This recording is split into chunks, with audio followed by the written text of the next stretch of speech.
menjelaskan mengenai definisi dari teks eksplanasi. Siapa yang masih ingat? Silakan Anda.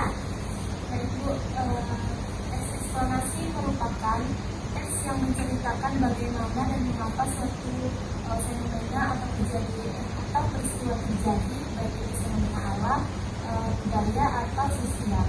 Nah, berdasarkan yang Anda, teks eksplanasi itu adalah teks yang menceritakan mengenai fenomena alam maupun fenomena sosial.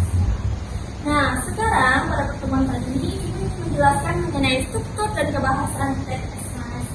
Sebelumnya, apakah Anda sudah mengetahui apa saja struktur dan kebahasaan teks eksplanasi?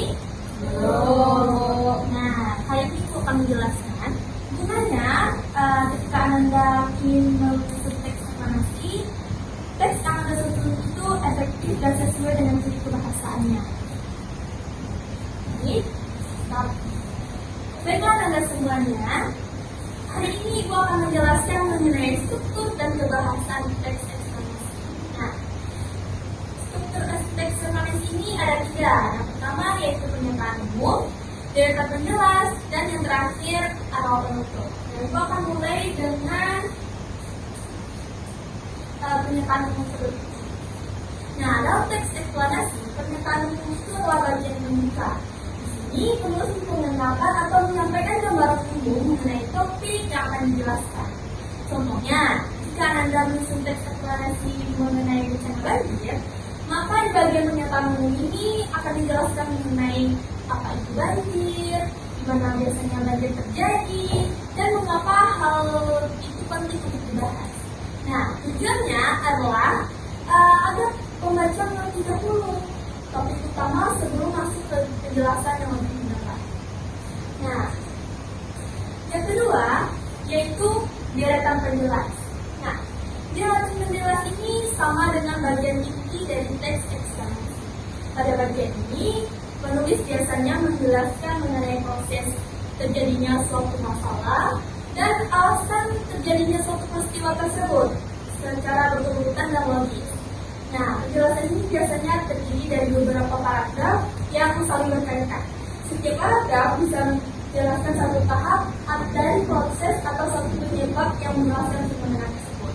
Misalnya seperti banjir tadi. Nah, dalam penjelasan ini akan dibahas mengenai bagaimana hujan bisa menyebabkan banjir, bagaimana itu bisa terjadi, dan bagaimana cara banjir itu bisa terjadi. Nah, baik, yang ketiga yaitu masuk ke dalam penutup. Nah, penutup ini bagian yang tidak selalu ada di dalam teks eksplanasi. Nah, tapi biasanya ini sering ditambahkan. Isi penutup ini biasanya membahas mengenai kesimpulan dari penjelasan sebelumnya, mengenai pandangan penulisnya, mengenai pentingnya membahas fenomena tersebut, dan harapan ke depannya agar bisa mengatasi dan mencegah bencana tersebut. Nah, contohnya dengan banjir tadi. Nah, biasanya penulis akan menyisipkan kata-kata seperti dengan mengetahui penyebab banjir, kita bisa lebih peduli terhadap lingkungan dan menjaga kebersihan saluran air agar banjir bisa seperti itu. Nah, selesai penjelasan struktur, apa ada yang ingin ditanyakan? Nah, Ibu sudah paham ya? Kita masuk ke dalam ciri kebahasaan dari teks eksplanasi. Yang pertama yaitu teks eksplanasi ini menggunakan konjungsi kausalitas dan kronologis.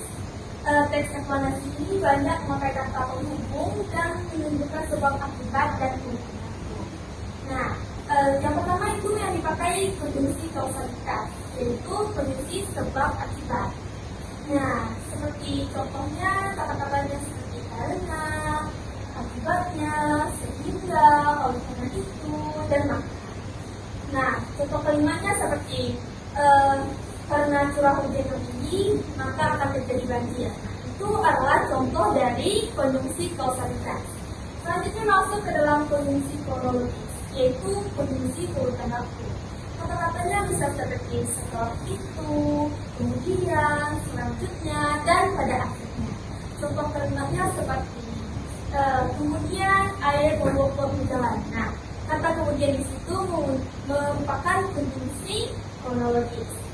Nah, selanjutnya kita masuk ke dalam fase kedua, yaitu menggunakan kata ilmiah atau deskriptif. Nah, karena teks eksplanasi ini sering menjelaskan fenomena atau fenomena alam atau sosial, biasanya kata-kata yang digunakan itu kata-kata ilmiah atau istilah teknis yang sesuai dengan topik dalam teks eksplanasi tersebut.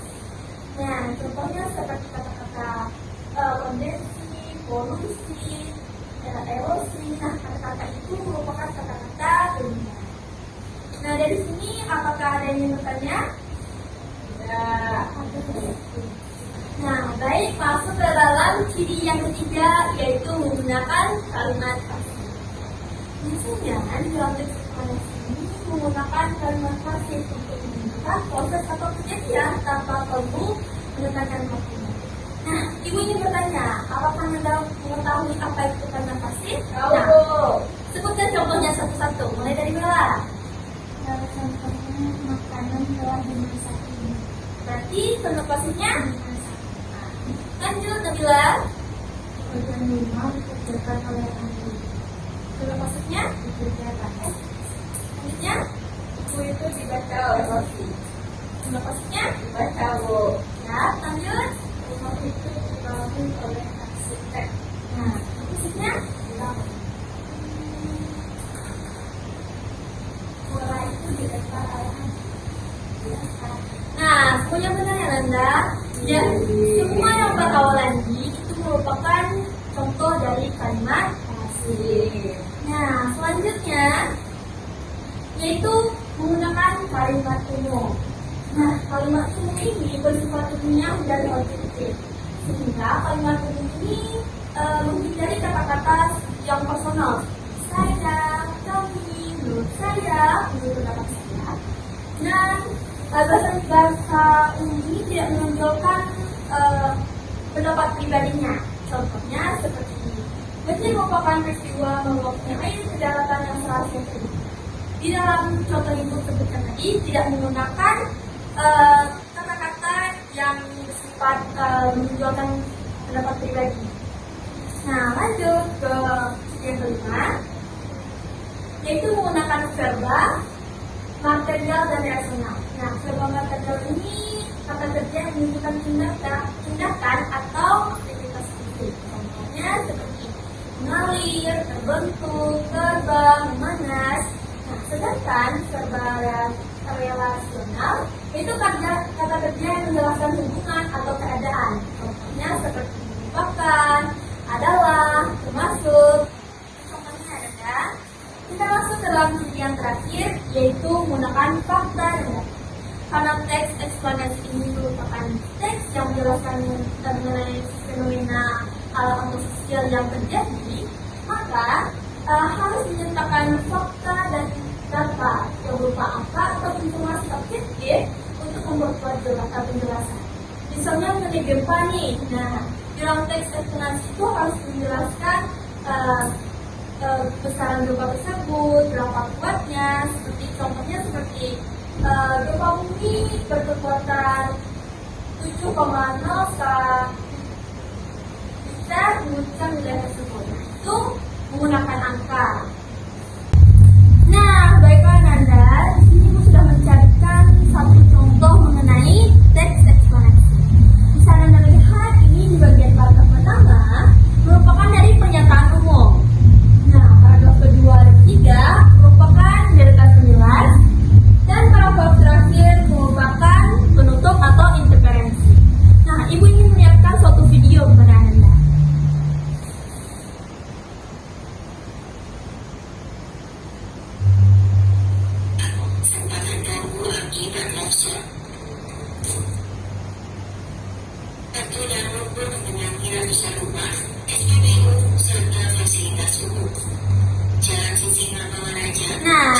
Nah, bisa dilihat Anda di sini adalah kejadian mengenai banjir.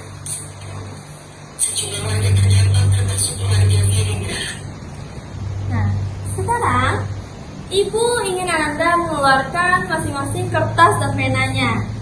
Silakan Anda. Sudah kok. Nah, sekarang Ibu minta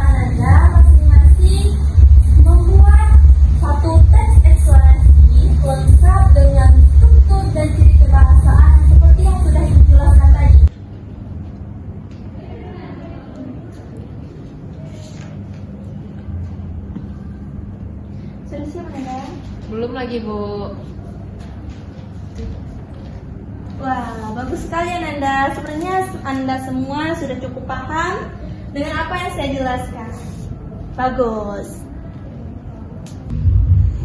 Bagaimana Nanda semuanya? Sudah siap? Siap, Bu. Wah, bagus sekali ya. Cepat sekali Nanda siapnya. Berarti sudah sangat mengerti ya? Atau sudah cukup mengerti dengan apa yang Ibu jelaskan? Sangat mengerti, Bu. Baik. Sekarang Ibu minta satu orang yang berani untuk mempresentasikan hasil teks eksplanasi yang telah dibuatnya. Yang besertakan identifikasi struktur dan ciri kebahasaan yang sudah Ibu suruh. Siapa yang berani? Saya, Bu. Wah, bersemangat semua ya. Tapi Ibu hanya akan memilih satu. Enggak, dua deh, Bu. Satu, silakan Nanda, Nabila. Dari sini. Ya, maju ke depannya Nanda.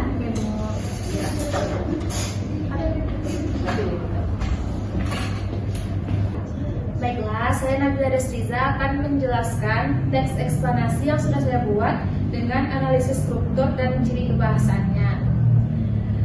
Teksnya adalah banjir. Banjir adalah fenomena alam di mana suatu wilayah daratan yang tergenang air dalam volume yang besar melebihi kapasitas normalnya.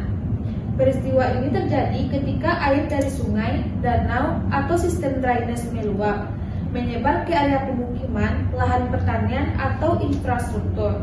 Banjir merupakan salah satu bencana alam yang paling sering terjadi dan memiliki dampak signifikan terhadap kehidupan manusia serta lingkungan. Terjadi banjir disebabkan oleh gabungan faktor alam dan aktivitas manusia. Secara alami, pemicu utamanya adalah curah hujan yang sangat tinggi dan berlangsung lama, melebihi kemampuan tanah untuk menyerap air dan kapasitas saluran air untuk mengalirkannya. Selain itu, pasang air laut yang ekstrim juga bisa menyebabkan banjir. Dari sisi manusia, deforestasi atau penggundulan hutan di daerah hulu mengurangi daya serap tanah, mempercepat aliran permukaan, pembuangan sampah di sungai dan aliran air menyebabkan penyumbatan. Sementara pembangunan di bantaran sungai atau daerah resapan air mempersulit jalur alami air, sehingga memperparah luapan saat volume air meningkat. Oleh karena itu, upaya pencegahan dan mitigasi sangat penting. Ini meliputi reboisasi di daerah hulu, pengelolaan sampah yang efektif, normalisasi dan pemilihan sungai, pemeliharaan Oleh karena itu, upaya pencegahan dan mitigasi sangat penting.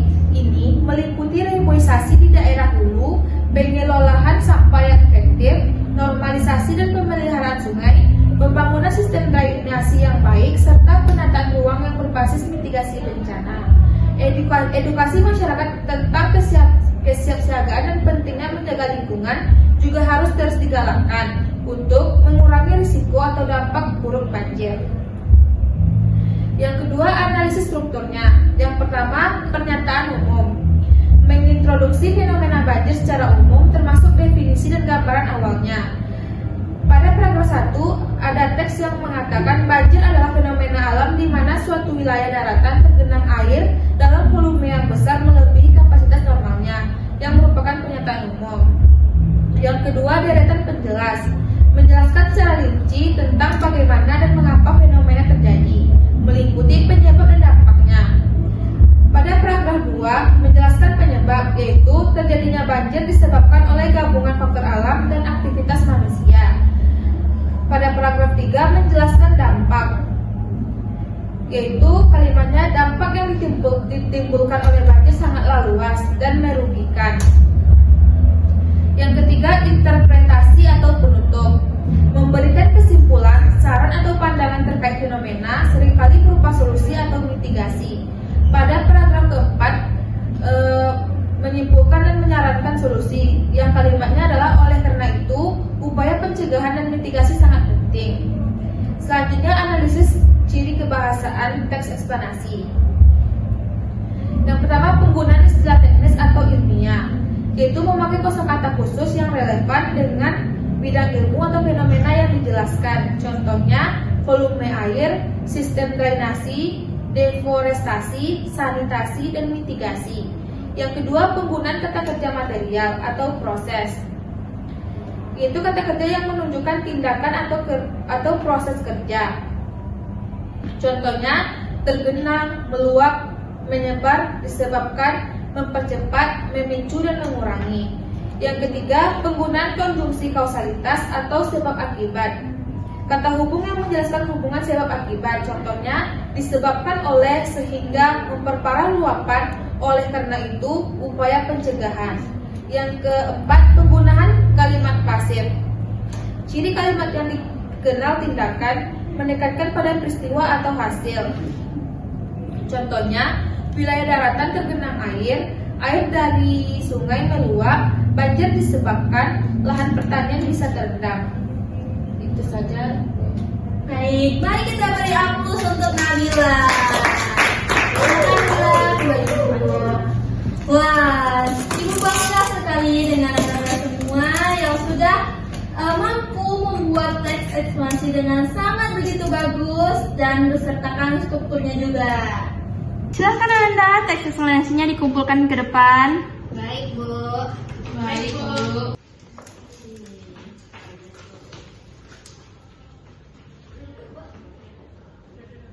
Silakan yang sudah duduk kembali Ananda. Baik, terima kasih Ananda. Baik Ananda, tadi Ananda juga sudah membuat teks eksplanasi yang juga sangat bagus dan lengkap dengan analisis struktur kebahasaan dan cirinya. Nah, ini sekarang Ibu ingin bertanya tentang apa saja sih yang Ananda pelajari hari ini? Siapa yang mau menyimpulkan? Saya, Bu. Ibu milih yang belum. Ananda, silakan. Ananda. Struktur teks sama kaidah kebahasaannya. Kalau struktur teks ada pernyataan umum, terus deretan penjelasan sama interpretasi atau penutup. Kalau kaidah kebahasaan ada kalimat pasif, terus konjungsi kausal dan kronologis, sama verba material, istilah ilmiah, sama pernyataan umum dan objektif. Nah, benar sekali Ananda. Kita sudah mempelajari itu semua dan ya, Ibu harap Ananda dapat menggunakan dan memanfaatkan ilmu hari ini dengan sebaik-baiknya. Apakah ada yang ingin bertanya? Saya, Bu. Silakan Ananda. Baik Bu, tadi kan Ibu sudah memaparkan contoh teks eksplanasi. Salah satunya adalah banjir itu termasuk fenomena alam. Nah, kalau fenomena sosial bagaimana contohnya Bu? Baik. Bagus sekali Ananda pertanyaannya. Ya, benar bahwa teks eksplanasi itu juga menjelaskan mengenai fenomena sosial. Ananda bertanya contohnya bukan? Iya Bu. Nah, contohnya itu seperti demo, tawuran. Ada yang tahu lagi, Nanda? Ada, Bu. Ya? Penggunaan media sosial. Ya, benar sekali. Dan penggunaan media sosial dan banyak lain lagi ya, Nanda. Nah, silakan. Kemiskinan di perkotaan. Ya, itu juga termasuk, Nanda. Nah, ada lagi? Tidak. Cukup ya. Baik, Nanda. Pembelajaran hari ini Ibu sangat tutup sampai di sini dengan mengucapkan hamdalah bersama. Alhamdulillah.